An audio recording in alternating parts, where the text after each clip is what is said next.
Sanmanani, welcome back to my channel. Welcome back to yet another video. Thank you so much for tuning to Umgosna Pili. Nyabonga kakhulu for coming. Thank you very much. Ngakhohlwa ke umthetho mele usubscribe, ulike, ushare and ubuke nama ads on the video. So okay, kule video guys ngithanda ukwenza ke i-review ka episode 8 Uthando Nesithembu season 8 episode 8. Angithi last time sathi masikhuluma sagcina sikhuluma ke ngoba uMsamseleku noma mayeni i-meeting yabo eyayivutha ishisa kabi. Ngiyabona nje ukuthi si continue from laphaya where ubaba uMsamseleku wabehleli phansi bekhuluma noma mayeni. The argument still continues to be a heated one, okay? Khona ukungazwana enkulumeni because ubaba uMsamseleku uzama ukulungisa umama mayeni. She feels like angazi ukhuluma ngokuthi bayamthethisa bamthethisela uThobile, something like that. So kukhona uMakhumalo in that particular conversation because umayeni we all know ukuthi when it comes to umayeni noMakhumalo they don't see eye to eye. So I think mhlambe like sasishilo last ukuthi utheni ubaba uMsamseleku umayeni azahambe nje kubo wahanjiswa ukuthi wayekhulumisana naye bekhuluma ngemoto wasethi yena ke umama yena akakhulumisane noMakhumalo. Kwasho ukuthi lapho ke abasazwa nangenkulumeni, kwasho ukuthi kumayeni ke uyaphuma nje uyakwela kubo, something like that bafowethu. So uyaqhubeka lapha ngokuchaza kubaba uMsamseleku kushuthi kwakhulunywa ngemoto into kwakhulunywa ngayo. I think izindaba ze-insurance mayechaza ubaba uMsamseleku uthi imoto amakhosikazi akhe wona they get to pay nje ipetrol uma ngabe nje beshayela imoto zabo, into nje bazithengela yona ipetrol. Lokho kunyeke into ze-insurance zikhokhela uMakhumalo. So khona lapho I'm confused. I'm trying to hear from other people mabona abantu benza ama-review ukuthi uMakhumalo mekhokha le insurance imali yala ekhaya okuyukuthi mhlambe uThobile handles indaba ze-insurance but not from her pocket man, from esikhwameni sakhe, just for mhlambe kune-family trust or whatever it is, but make sure ukuthi yena she handles indaba ze-insurance ukuthi each and every wife i-insurance ikhokheliwe.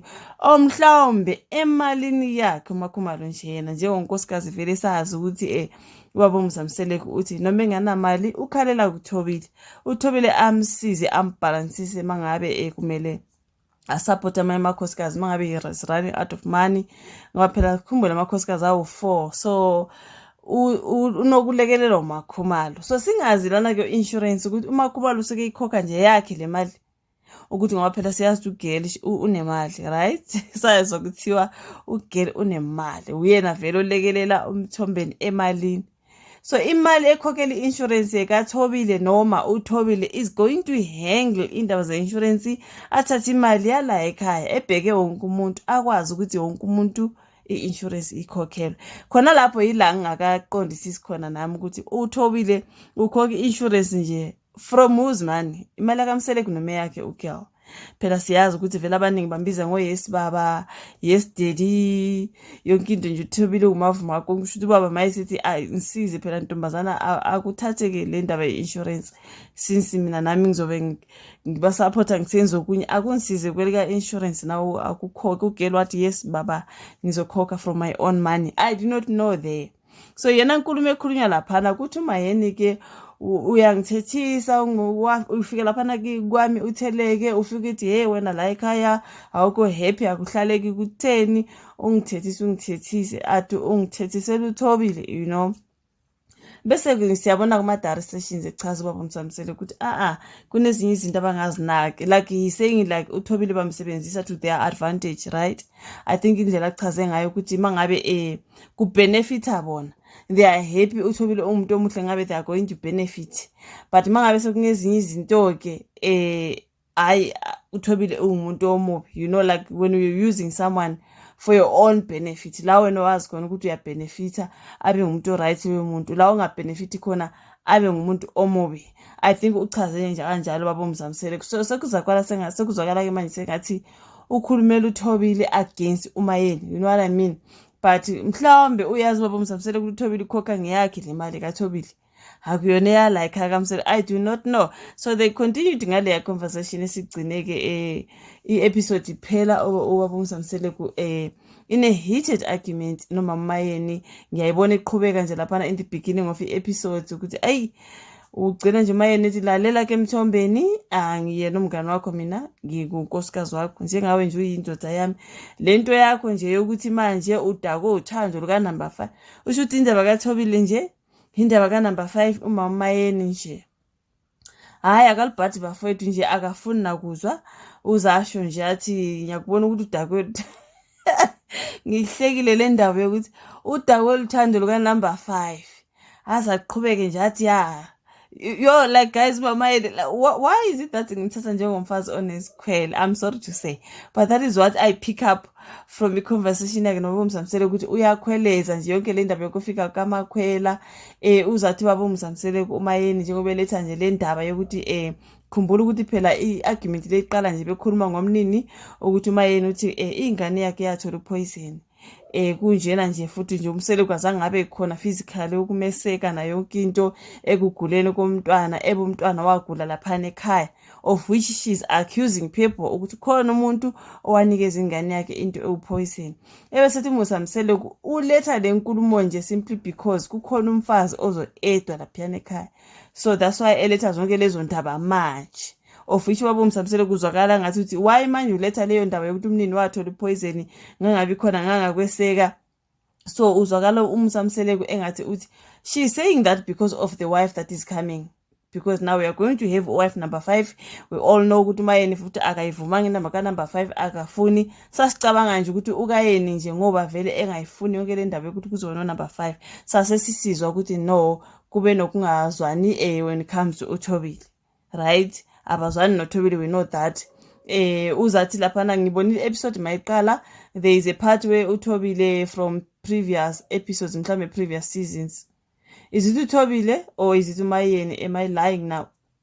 Ukhona between the two of them obechaza ukuthi abazwani ababonani. I think that is Thobile obeshunje ukuthi ababone ngasolinye noMayeni. uMayeni akazange amthanda, abakazi babe na relationship nje bobabili nje. Umuntu ongazange amthandisisi nje la ekhaya uMayeni, abanyathelani nje bafethu. So mangabe kuMsamsele ke sekhuluma nje engathi uthatha isadili kaThobile, mangabe I do not know how the conversation went, le conversation yemoto ne-insurance ntontoni, kusho ukuthi uMayeni mhlambe kuyena okwafika sengathi she's being attacked by ubaba uMsamsele ekhulumela uThobile. That's why ethi ufika laphana nje ungithethisele uThobile yonke into. So mhlawumbe ukugela ukuthi mayise find out ukuthi i-insurance kunjena nje ikhokhela uThobile.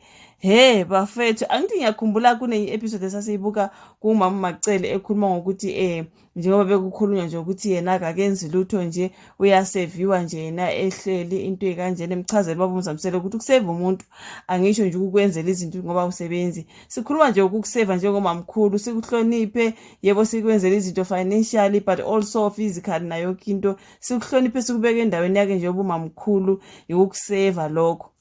Wazakala ke uMacele ethinta udaba lokuthi izinto yena azenzelwa uThobile, wazochaza indaba isigcoko lesane esesintu, that traditional hat, ukuthi wagcina ikhokhelile ayikhokhelwa nguThobile. Wazochaza indaba yani again ukuthi nje umamkhulu wayezama ukuclarify ukuthi izinto azenzelwa uThobile okubonakala ngathi yena wazenzelwa uThobile wagcina ezikhokhelile at the end of the day. So ikuphi lokho akezelwa uThobile akutshelwe, athi mesetseliwe azokwazi ukuthi mangabe kufanele ayobonga kuThobile akwazi ukuyobonga phela, appreciate, kungabe ukuthi akabonge, ngoba kuyacaca ukuthi ngathi ezinye izinto ubaba uMsamsele nje ezenziwa uThobile mhlambe ngendlela engibona khona amanye amakhosikazi asuke engazi, njengale ndaba ye-insurance nje sikhona mhlambe basuke bengazi ukuthi okuthile nokuthile kukhokhela uThobile. Mhlawumbe uThobile ekhokha nje, ukhokha from her pocket, angazi into ekanjalo. So okuyiyona into laphana engathi iyaxabanisa ubaba uMsamsele noMayeni. So I think kunala ngibona khona ukuthi uThobile kumele bam-appreciate, bese kubaba uMsamsele bese bona ngathi abam-appreciate uThobile, abambongi ngoba yena uyazi ubaba uMsamsele ukuthi nguThobile osizayo la ekhaya. Mhlamba amanye amakhosikazi they do not know, but he's expecting them to appreciate, to be grateful, but leso sikhathi maybe they don't know. like indaba ye-insurance nje mayivela ukuthi uThobile Makhumalo is the one who pays insurance. Did they know ukuthi insurance ikhokhwa nguThobile? Is she paying from her own pocket or mhlambe wabeka nje kuleyo position ukuthi bona uzothatha imali yale ekhaya umeke sure ukuthi imoto insurance ikhokheliwe, make sure ukuthi everything is handled, but it's not from her own pocket. Lapho ngisafuna nje clarification because I don't understand ukuthi ugirl ukhokha insurance from whose pocket, you know what I mean? So mhlambe noma ngabe khokha from her pocket, maybe okay they do not know. But I feel like, man, I feel like besides Mangwabe, I feel like when it comes to Mama Macele no Mama Yeni, ne, they are threatened by Thobile. I do not know. Equal into to give me the how do I put it? Nibe ngendlela nje hloniphekile ngingagxeki umuntu ngathini. I feel like ngazi uThobile uyabasinda, uyaba-intimidate, because they know how powerful she is, mhlawumbe financially. Nokuthi futhi bese bebona ngathi uMthombeni uthanda yena kakhulu ukudlula bona, mhlambe uMthombeni uyam-appreciate ukudlula bona, or mhlambe indlela bona babona ngakhona noma kungayisi kade umusamseleke yena usuke emazi umuntu omesekayo noma ngabe kunzima maye yokhala ethi hey mashobana lana nalana uThobile asize, lana nalana uThobile asize. Ogeli bona ngale bengazi ukuthi kusuka kusize uThobile, but ngoba uMthombeni uyazi, he's expecting them to be grateful. But ikhona phela iphathi athi khona ubaba uMsamsele ku ungamsiza umuntu onga-appreciate, I'll put it that way.